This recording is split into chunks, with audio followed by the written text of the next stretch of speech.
Ilya Samotoy est étudiant à Limoges. Depuis l'invasion de l'Ukraine, ses parents ne peuvent plus lui assurer les mêmes ressources. Mon père, avant, il a travaillé en Europe. Et là, quand la guerre commençait, il a rentré à l'Ukraine. Donc, et la personne qui peut me soutenir avec ça. Votre père est où actuellement? Il est à Kharkiv, dans ma ville, d'où je viens. Il est dans la défense territoriale.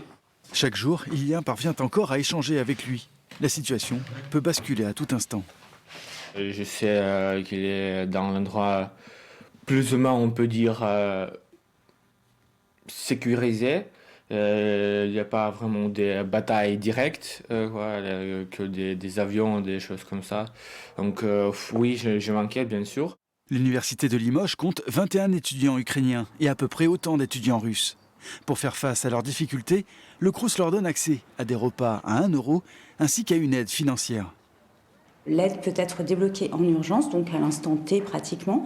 Mais c'est vrai qu'on a des commissions donc, toutes les semaines et les virements sont faits dans les 24 heures sur les comptes bancaires s'il y a besoin. Donc c'est très réactif au niveau des dispositifs. Nous n'oublions pas non plus les étudiants russes. Que j'ai reçu, j'ai fait un webinaire ce matin parce qu'eux aussi ont besoin d'être accompagnés et donc nous ne les oublions pas. Le service de santé universitaire et le Crous ont également rappelé la possibilité pour ces étudiants d'accéder à un suivi psychologique.